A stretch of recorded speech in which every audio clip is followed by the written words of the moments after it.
A very good morning to all the students. My name is Professor Ankit and today I am here before you to discuss a new topic. तो आज जो हम यहाँ पे topic discuss करने लगे हैं वो है सप्लाई चेन मैनेजमेंट का। तो यहाँ पे जैसे आप सब्जेक्ट नेम देख सकते हैं clearly, the name of the subject is introduction to supply chain and operations management.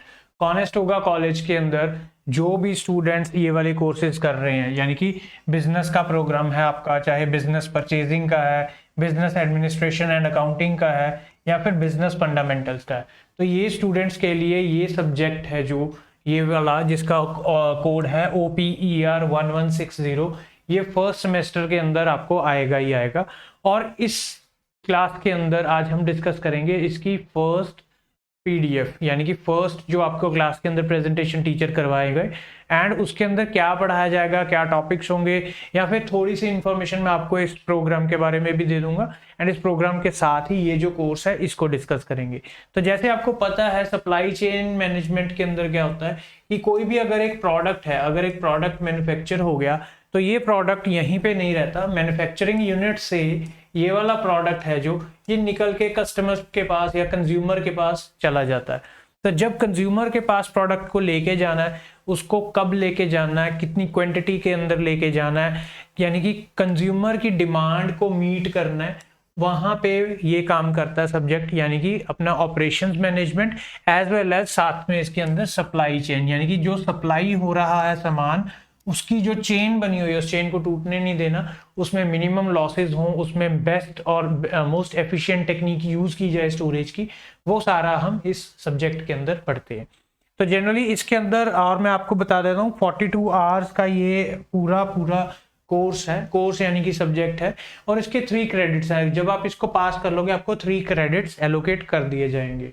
Pre requisites इनके कोई नहीं है, को रिक्विजिट कोई नहीं है, मतलब इस सब्जेक्ट को पढ़ने के लिए आपको पहले किसी और सब्जेक्ट की नॉलेज होना जरूरी नहीं है, आप डायरेक्टली इस सब्जेक्ट के ऊपर मूव कर सकते हैं। तो इसके बाद हम डिस्कस करते हैं थोड़ा सा और डिटेल इस सब्जेक्ट के बारे में। तो यहाँ पे क्या है, हमारे पास ऑप्शंस हैं कुछ डेट्स के बारे में। तो डेट्स की बात कर रहा हूँ तो अब सितंबर 2 2024 के अंदर ये सब्जेक्ट फिर से स्टार्ट होने जा रहा है, यानी कि जो स्टूडेंट नए कुछ प्रोग्राम्स के अंदर एंट्री लेंगे, उनके अंदर एनरोलमेंट लेंगे, तो उनके पास ये सब्जेक्ट आएगा। 2 ऑप्शंस के अंदर है अवेलेबल, या फिर अगर किसी स्टूडेंट का पहले ये सब्जेक्ट मिस हो गया, यानी कि फेल हो गए हो या रीअपीयर आ गई है, तो वो भी इस सब्जेक्ट को दोबारा उठा सकते हैं। एंड उसके अंदर 2 डेट्स है, एक सितंबर 2 से स्टार्ट हो रहा है और एक सितंबर 10 2024 के अंदर स्टार्ट हो रहा है। तकरीबन ये 3 महीने सब्जेक्ट चलता है और दिसंबर 15 को ये वाला खत्म हो जाएगा, ये दिसंबर 17 को खत्म हो जाएगा। इसका जो डिलीवरी मेथड है वो ऑनलाइन एसिंक्रोनस है। तो ऑनलाइन एसिंक्रोनस क्या होता है, जैसे यहाँ क्लियरली मेंशन किया गया 100% जो आपका कोर्स है वो ऑनलाइन डिलीवर किया जाएगा। मतलब आपको टीचर के साथ क्लास के अंदर कोई क्लासेस नहीं लगानी, आपको ऑनलाइन क्लासेस प्रोवाइड की जाएंगी। एंड इसका कोई स्केड्यूल नहीं होगा, कोई डे टाइम नहीं होगा, फ्लक्चुअल हो सकता है, फ्लक्चुएशन हो सकती है। टीचर आपको किसी फ्लेक्सिबल टाइम के ऊपर बोल जाएगा कि आज क्लास ले लो या ये कर लो, या आज मैं कुछ नया टॉपिक कराऊंगा या किसी असाइनमेंट के लिए इंस्ट्रक्शंस दूंगा। तो ये चीज़ है, और सभी की सभी जो आपकी असाइनमेंट्स है वो आपने घर पे बैठ के करनी है।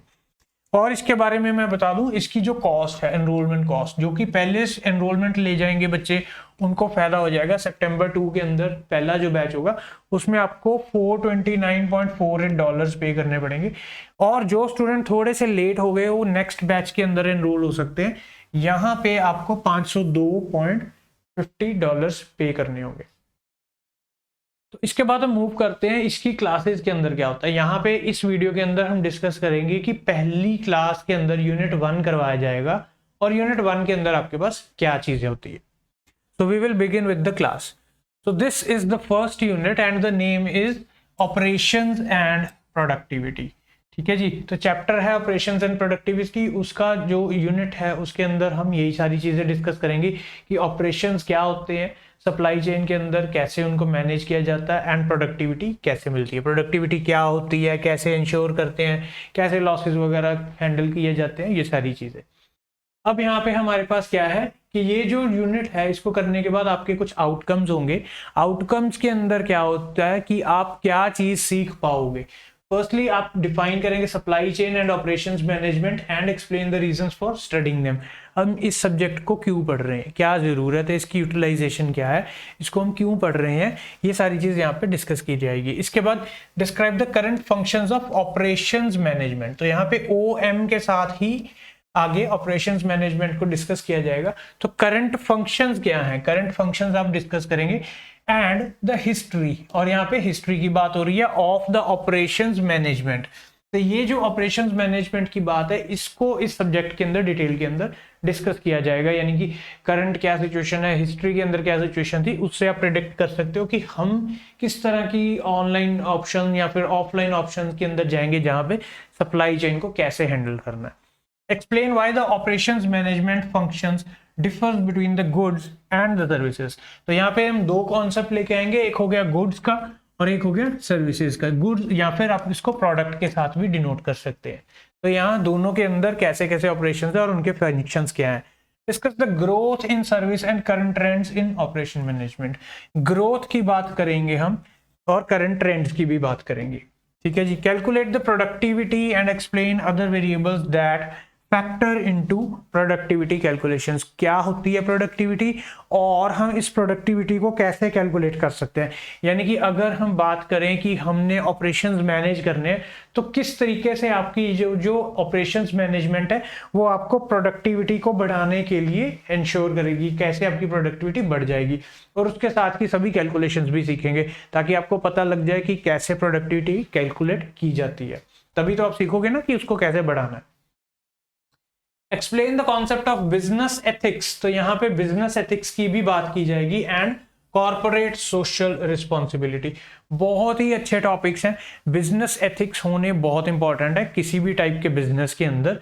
एंड जो आप कोई भी बिजनेस कर रहे हैं या कॉर्पोरेट ऑर्गेनाइजेशन चलाते हैं तो उसकी गवर्नमेंट, एनवायरनमेंट, लोगों के प्रति कुछ सोशल रिस्पॉन्सिबिलिटीज हैं, उनको भी कवर करना बहुत इंपॉर्टेंट है। यानी कि फॉर एग्जांपल मान लीजिए आपका कुछ काम है, कुछ मैन्युफैक्चरिंग यूनिट है, तो आपने पॉल्यूशन नहीं करना, आपने कार्बन फुटप्रिंट नहीं छोड़ने, आपने वाटर की अच्छे से यूज करनी, आपने लैंड की पॉल्यूशन नहीं करनी।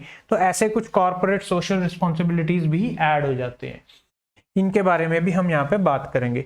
Interpret how the operations management concept in each unit are applicable to your program of study और फंक्शनल एरिया। तो आपके अकॉर्डिंग, आपके प्रोग्राम ऑफ स्टडी के अकॉर्डिंग ये सब्जेक्ट की कैसे इंप्लीमेंटेशन होगी, तो ये सारी चीजें डिस्कस की जाएंगी इस प्रेजेंटेशन के अंदर। तो चलिए शुरू करते हैं without any wastage of time. तो फर्स्ट थिंग जो आपके पास यहाँ पे आती है वो है व्हाट इज ऑपरेशंस मैनेजमेंट। तो सबसे पहले हम बात करेंगे प्रोडक्शन की। तो प्रोडक्शन क्या होता है? Production is the creation of, यहाँ पे क्रिएशन की बात हो रही है, किस चीज की क्रिएशन करनी है? Goods and services. किसी भी गुड्स और सर्विस को आप जब प्रोड्यूस करते हो तो वहां पे आप बोलते हैं कि इसको हम प्रोडक्शन का नाम दे देते हैं। एंड ऑपरेशंस मैनेजमेंट क्या होता है? Is the set of activities, यहाँ पे सेट ऑफ एक्टिविटीज की बात हो रही है, that create value in the form of goods and services by transforming input into output। यानी कि आपने यहाँ पे क्या किया, प्रोडक्शन में मैंने बोला कि क्रिएट करना है गुड्स एंड सर्विसेज, पर ये गुड्स और सर्विसेज तभी वैल्यूएबल है अगर इनके अंदर कुछ ऐसी चीज है जो इसका यूजर या कंज्यूमर है जो उसको कुछ फायदा हो रहा है ना। कुछ आप सेट ऑफ एक्टिविटीज की बात करेंगे कि हम बोलते हैं, फॉर एग्जांपल मैंने बोल दिया TQM, टोटल क्वालिटी मैनेजमेंट, की क्वालिटी अच्छी मैनेज करके रखेंगे, बढ़िया क्वालिटी देंगे। एंड अच्छी क्वालिटी से क्या होगा कि एक वैल्यू क्रिएट हो जाएगी जो कि इस गुड्स और सर्विस के माध्यम से ट्रांसफॉर्म होके इनपुट आउटपुट के अंदर कन्वर्ट कर देगा, ठीक है ना। यानी कि यूजर को कुछ बेनिफिट देगा, यूजर कुछ काम कर पाएगा उसके साथ। फॉर एग्जाम्पल यहाँ पे हम एक बात कर लेते हैं जनरेटर की। तो जेन सेट की बात करेंगे। एक पावर जेन सेट की अगर हम बात करते हैं तो वो क्या करता है, वो कुछ फ्यूल लेता है, फॉर एग्जांपल गैसोलीन, जिसको हम कनाडा के अंदर गैस बोल देते हैं, या फिर इंडिया की बात करें तो पेट्रोल की बात कर लो, है ना। तो पेट्रोल या फिर गैसोलीन को वो यूज करेगा। यूज करने के बाद मान लो बोल दिया मैंने कि 95% एफिशिएंसी है, यानी कि 5% गैसोलीन पेट्रोल कहीं पे वेस्ट हो रहा है या फिर वो पावर के अंदर कन्वर्ट नहीं हो रहा, 95% इसकी एफिशिएंसी हो गई, ठीक है जी। तो 95% एफिशिएंसी के बाद ये इनपुट किया था पेट्रोल और इस प्रोडक्ट ने क्या किया, आउटपुट क्या किया, पावर। यानी कि बिजली प्रोड्यूस कर दी। अब यूजर को कैसे वैल्यू देता है, अब मान लीजिए कोई ऑफिस है, वहां पे पावर बैकअप चाहिए कि लाइट चली गई तो बाद में उनका काम ना रुके। तो ऐसे प्रोडक्ट्स या फिर कोई ऐसी सर्विसेज जो इनपुट को आउटपुट कर देते हैं और कुछ वैल्यू भी प्रोवाइड कर रहे हैं और वहां पे कुछ ना कुछ एक्टिविटीज भी हो रही हैं, कुछ सेट ऑफ एक्टिविटीज हो रही हैं। अब जनरेटर के अंदर क्या है, पहले पेट्रोल टैंक के अंदर पेट्रोल जा रहा है, फिर उसके अंदर कंबस्शन हो रही है, कंबस्शन से डायनेमो चल रहा है, डायनेमो से पावर जनरेट हो रहा है, सो एंड सो ये मल्टीपल एक्टिविटीज होगी। इसी तरीके से हम इसको समझेंगे, ठीक है। तो next is why study operations management. अब हम इन ऑपरेशंस को मैनेज करने के लिए जो पढ़ाई कर रहे हैं वो हम क्यों स्टडी करेंगे, उसके कुछ रीजन है। Operations management is one of the 3 major functions of any organisation. कोई भी ऑर्गेनाइजेशन वर्ल्ड ओवर उठा लो, उनके जो 3 फंक्शंस होते हैं उसके अंदर एक फंक्शन यही है कि ऑपरेशंस को मैनेज करना है, ठीक है जी। We want to study how people organise themselves for productive enterprise. कोई प्रोडक्टिव कुछ ऑर्गेनाइजेशन कोई कंपनी बना ली है, उसके अंदर प्रोडक्टिविटी देनी है, आपने अच्छे से वैल्यू क्रिएट करनी है, कोई प्रोडक्ट देना है या फिर सर्विस देनी है जिससे यूजर को बेनिफिट हो जाएगा। एंड हम उसके अंदर जो ऑर्गेनाइज करते हैं, जो भी हमारे ऑपरेशंस है उनको क्यों ऑर्गेनाइज करते हैं ना, डेफिनेटली क्वालिटी अच्छी हो जाएगी, एफिशिएंसी बढ़ जाएगी, बेनिफिट्स हो जाएंगे, प्रॉफिट्स बढ़ जाएंगे, तो ये सारी चीजें इसके अंदर इंक्लूडेड है।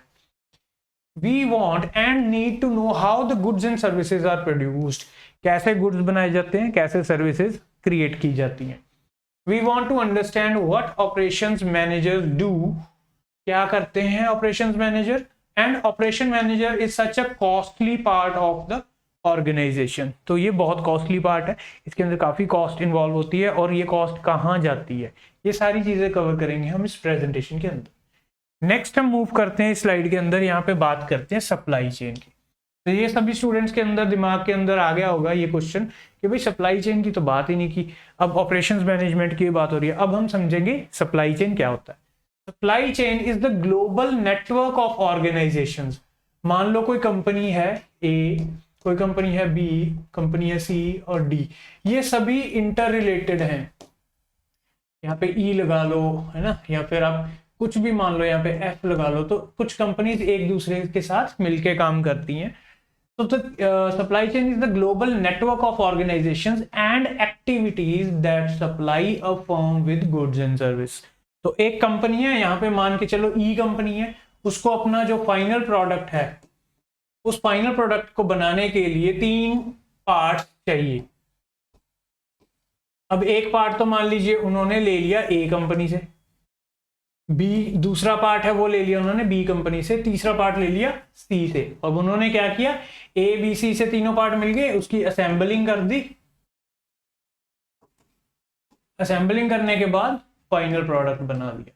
तो this is the way the organisations work, ऐसे ही वो काम करती हैं। तो कुछ ना कुछ पार्ट्स लेके इधर उधर से उनको असेंबल किया, अपना स्टैंपिंग की, मोहर लगा दी, अपनी ब्रांडिंग की, एडवर्टीजमेंट की और लोगों को दे दिया। तो इसी तरीके से क्या करती है कोई भी फर्म होती है, वो गुड्स एंड सर्विसेज को क्रिएट करती है। तो यहाँ पे इमेज के अंदर क्या देखते हैं, एक एग्जांपल है, फार्मर है। यहाँ पे फार्मर ने कोई फसल उगाई, उस फसल के अंदर क्या हुआ, उसमें से उसको रॉ मटेरियल की तरह यूज किया है और इंडस्ट्री के अंदर वहां से उस फसल से सिरप बना लिया, कोई सिरप हो गया।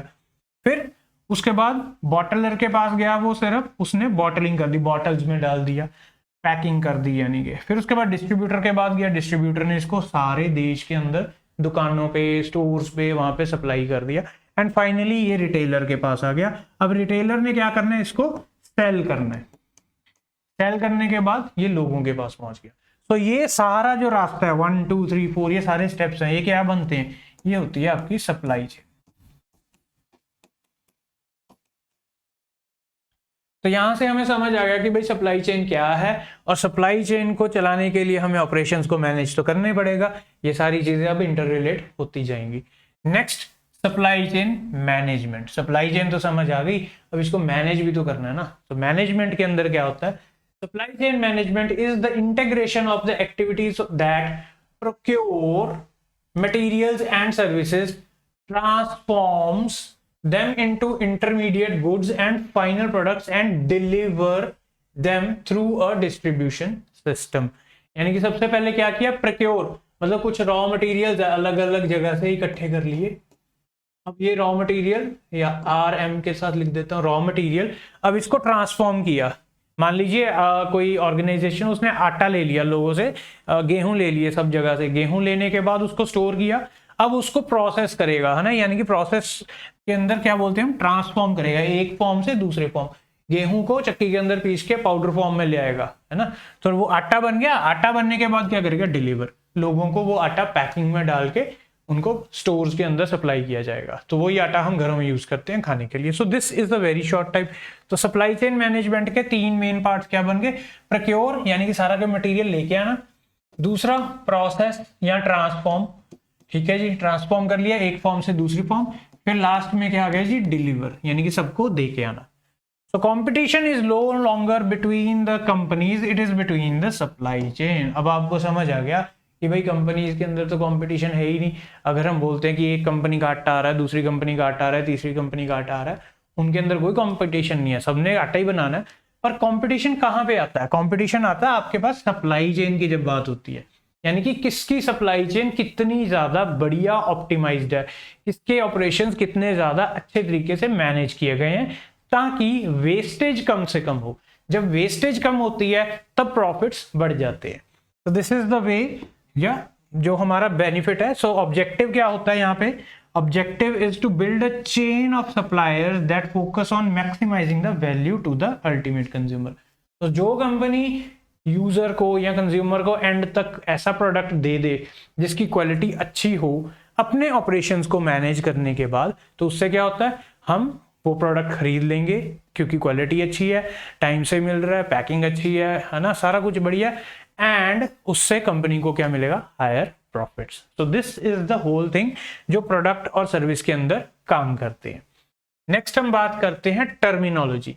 तो यहाँ पे टर्मिनोलॉजी के अंदर कुछ हम टर्म्स यूज करेंगे। तो ये टर्मिनोलॉजी हमें पहले आनी चाहिए ताकि हमें पता हो कि हम जब ये टर्म बोल रहे हैं तो इसका क्या मतलब है, यानी कि हम इसको कैसे यूटिलाइज करेंगे अपने आगे सब्जेक्ट के अंदर। सो प्रोडक्शन, ये तो पहले ही हमने बोल दिया, क्रिएशन ऑफ क्या था, goods and services. Secondly operations management की हम बात करते हैं, is the set of activities that create value and in the form of goods and services by transforming inputs into outputs। तो इनपुट क्या हो गए, जो प्रोक्योर किया था रॉ मटेरियल, आउटपुट क्या हो गया, फाइनल प्रोडक्ट या फाइनल सर्विसेज। सो ये चीज आपकी कवर करती है डेफिनेशन ऑपरेशन मैनेजमेंट की। फिर सप्लाई चेन की डेफिनेशन आ गई, is a global network of organisations. अब ये ऑर्गेनाइजेशंस क्या करती हैं इस नेटवर्क के अंदर, है ना, तो एक तो ऑर्गेनाइजेशंस का नेटवर्क हो गया और एक एक्टिविटीज का नेटवर्क हो गया। अब ये दोनों करती क्या है, that supply a firm with goods and services. एक फर्म है ना, कोई कंपनी है, मान लो ये कंपनी है, इसको कुछ रॉ मटेरियल दे दिया, गुड्स हो गए हम बोल देते हैं, ठीक है, कुछ ऑपरेशंस दे दिए, उसको बोल दिया सर्विसेज। अब ये दोनों चीज को लेके ये क्या करेगा, ये इसको ट्रांसफॉर्म कर देगा, ट्रांसफॉर्म करने के बाद ये डिलीवर कर देगा।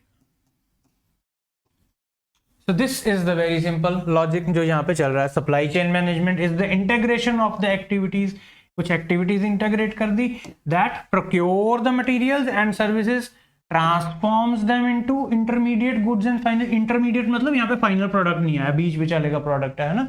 अब मान लो आपने एक कंप्यूटर लेना है या फिर आपने एक मोबाइल फोन लेना है, तो एक कंपनी क्या करती है कि कुछ